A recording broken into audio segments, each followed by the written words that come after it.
Joined now by our draft insider from Elite Prospects, their director of film scouting, the one and only Mr. Cam Robinson. How we doing, Cam?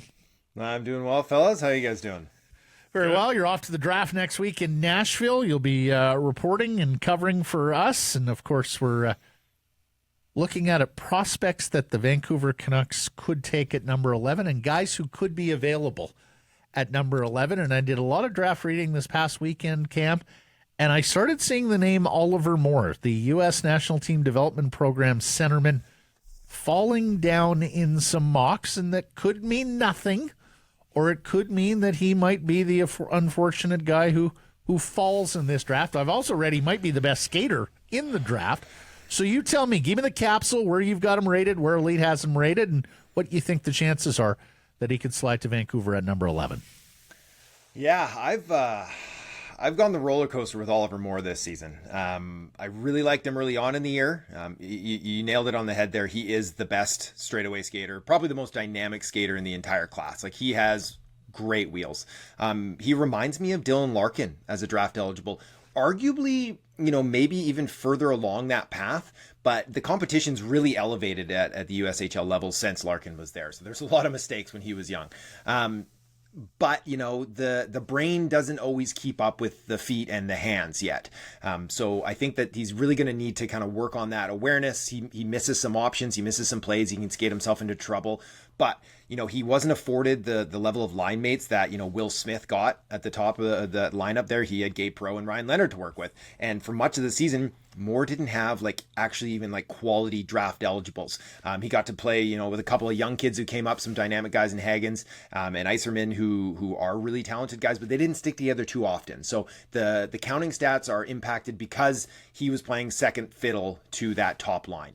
I like him. If Vancouver went with him at 11, I think it would be an upside swing on a really speed-driven pivot. And I think you could definitely justify it. I've got him at 16 personally, hedging on that IQ a little bit. At EP, we have him in the top 10. I think we have him at number 7. Yes, we have him at 7 at EP. I've had a couple of my colleagues there really, really like him a lot. Think that he's like a locked in top 10 guy. I've talked to some teams that they think that he's probably the 4th best player on that team prospect and should be kind of in that mid-teens, early 20s zone. So there's a lot of discrepancy on him. And I think it comes down to whether or not you think his brain is going to really catch up with his feet. I think worst case scenario, though, couldn't you make the argument because of his defensive awareness that if he fails to launch as a top 6 guy, could he be a third line center going forward? Yeah, for sure. He could be one of these guys that could be a real weapon on the PK for sure. Because he has effort. He has a good motor. Like that's not a problem. Yes. And to be a good defensive player, you got to have wheels, you got to have a motor, and you want to be smart too to make those reads. And he is pretty good defensively too. So absolutely, the bottom doesn't fall out if the ceiling isn't met. I think we're mostly crazy to bring this guy up. Mostly crazy. But again, crazy things happen on the draft floor and somebody sinks, and we just talked about one guy sinking. Dalibor Dvorsky, is there any chance at 11 there? Nothing's out of the question on draft day, right? We do see some crazy things happen, and we talked about last week is that some teams are probably going to not be able to help themselves, and they'll reach on some defenders, which means a forward or two is going to drop. And, right. I don't think it's going to be Dalibor Dvorsky because, teams have liked him all season long. He's this really big north-south. He's got good speed too, down the middle. He's got a pro body. He scores like 90% of his goals come from the slot or the paint. Like, he knows how to get into the hard areas of the ice. So he's one of these ones that teams are going to be like, that is definitely a centerman. And that's someone that has a very legitimate top 9 upside, maybe even a second line upside on the full time. So I don't think he'll be there. I have him ranked number 12. We put him at 10 at EP. So, right in the middle of where Vancouver is. I just expect he's probably going to go in the top 7 or 8. Yeah, again, this is where we have to remind our listeners between the difference between mocking and ranking, because people like yourselves are doing rankings, not necessarily mocking, and those are two different exercises, right? So exactly. 10 and 12 on the rankings at the very least. Let's round out the centers here. Braden Yager, the Western Hockey League guy, and Cam, we talked a little bit last week about guys who played on not very good CHL teams and whose stats might have taken a hit and thus their draft stock may have taken a hit. When you go back a year, you're looking at Yager as like a potential top 5, top 10 pick, and I just don't see him there much anymore. What can you tell us about this another centerman here. Yeah, CHL Rookie of the Year coming out of last year as his draft -1. Had the great international resume too. It looked like he was going to be a top 5 pick.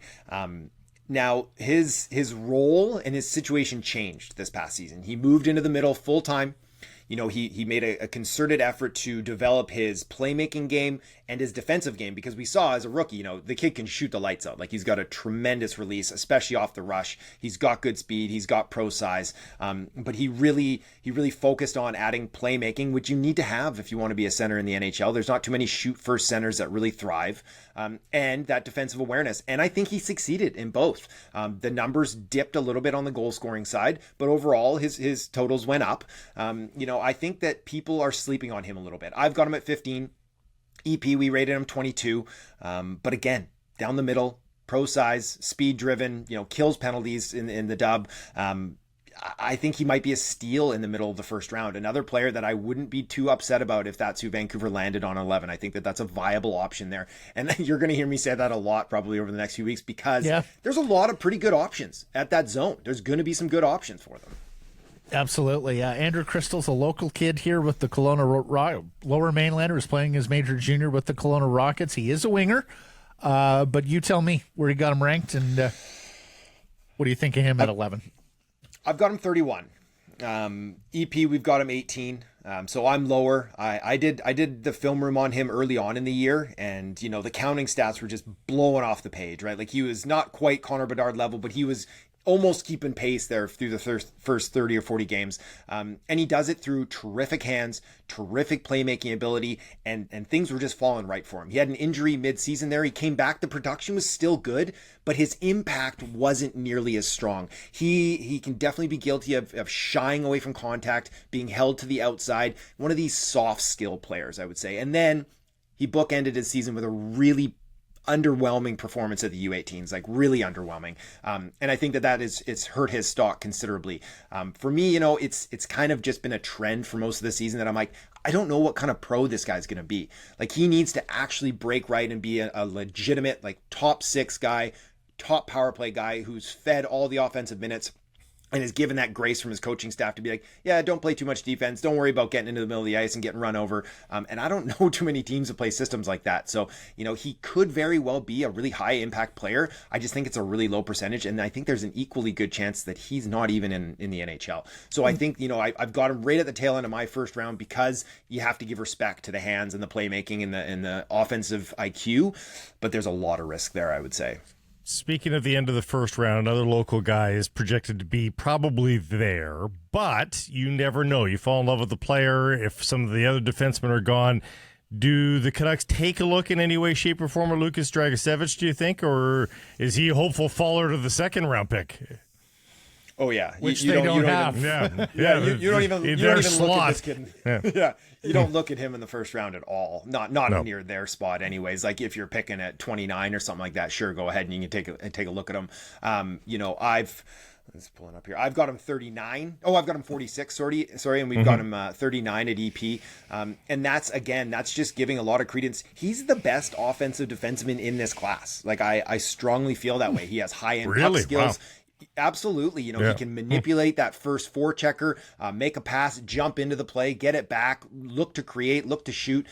He has all the instincts. He has good size, but the feet, they are not there. And some people kind of slag on him. They're like, oh, he doesn't really try defensively. Are you talking speed or edge work there? Which you talking? I'm talking both. Like, it's both. Sluggish. Yeah, it is. Yeah. And it impacts all facets of his game. Right now, at the junior level, he can still get up into the offense and make things happen. I don't know if he can do that at the NHL level with this skating, but defensively, his defensive skating, like, he can't match up against speed off of the rush. He can't get into the corners quickly to retrieve loose pucks. He tries. Like, I actually believe that he tries and he works hard. He wants to go in there and finish checks. He just can't get there in time. So, having him kind of in the mid-second is giving respect to that offensive game that he has, and that you're like, maybe because he's got a good motor, he's got good effort, he has a good mind, maybe he can fix the skating, because those are the ingredients that you need. You need focus, discipline, and that repetition over and over and over, and breaking down that skill with a good skating coach, and maybe he could turn it around. But yeah, no, the only way Vancouver should be looking at him is if he slips to the third, or if they grab themselves another second in some sort of deal. Yeah, too bad, too, because as you say, and a right shot defenseman, a local kid from Richmond, 6'1", 190, and they could use some offensive push from the blue line as one of the worst teams last year in generating offense from the back. I'm always amused when the apple or apples fall far from the tree. Blake, you and I covered Yager Perreault, and I think he might have been at one point the league's preeminent face-off man with a paddle that was so big it looked like a beaver tail. Do you remember Yager Perreault in the face-off dot? And he was a checking centerman. Like Draisaitl's blade. Yeah, exactly. With this giant stick. His first son, Jacob, is a goal scorer in the Anaheim system, a first-rounder. And his second son, Gabe, might be an even better goal-scoring winger. Cam with the U.S. National Team Development Program. He seems like he has a lot of helium, Gabe Perreault, up the draft boards here recently. Yeah, absolutely. And you're right. There was a stretch there. I remember you couldn't beat Yager Perreault in the faceoff dot. Like, he just owned it, right? No, like, he kind of set the stage for making that as almost like a niche market for players. Manny Malhotra kind of filled that in a few years later, too. Mm-hmm. I like Gabe Perreault. All season long, I kind of equated him to very similar to Andrew Cristall, with this really great hands, really great playmaking, the vision, the offensive creation, but the feet weren't great. He just continued to impress me all season long, though. And like I mentioned before, he was afforded some really talented players to work with Will Smith and Ryan Leonard. And that trio they had tremendous chemistry. Like, they knew where each other were on the ice. They could, they worked these 3 passing plays, cross ice, cutting in. And a lot of people give credit to Smith and to Leonard as kind of the guys who stirred the drink. I don't know. Like, Perreault is really, really talented. He's really, really smart. And he, unlike Cristall, he can get into the inside of the ice. Like, he's not afraid to take some abuse to get in there. He's not all that dynamic side to side, east to west, but he has fine straightaway speed. Like, he can beat a guy to a loose puck on a break. And so early on in the year, I was talking about how he's, the feet aren't there at an elite level. And then I show a clip of him, beating a defender and going in on the break, and like, what's wrong with his skating? And it's like, he can go straight ahead, full tilt, but it's that darting edge work that you need to have when you're a little bit smaller. But I love the brain, and I love a player who's got a good mind on him. I've got him number 10. So right there where Vancouver is going to be picking. At EP, we rated him 20. So another one, you're absolutely right, Matt. He had that terrific U18s. He had a really, really strong back half of the season. He produced against NCAA competition when the program was playing up against Div 1 guys. I like him. I think it's a good bet on one of these players who doesn't have a lot of speed, a lot of dynamic speed, and not super big, but I'd take that bet on him just purely on the mind. Perfect. Thank you, sir. And next week, Mr. Sass has us doing a mock draft exercise. So the 3 of us will each pick for the Vancouver Canucks at number 11. And Cam will walk us through from 1 to 11 as well, just to let us know why he got to his 11. Yes. Well, I mean, I think we can mock the first 3 right now. I think it's between 4 and 10 that is where the intrigue lies. I mean, if you're telling me you don't think it's going to go Bedard, Fantilli, Carlson, then okay. I leave some questions there. Stay tuned next week. Yeah. There's the tease. Thanks, Cam Robinson. Better get your draft rankings in order there, Mr. Sakaris. That's right, my big board. Yes. Thanks, Cam. I love it. All right, thanks for having me on, fellas.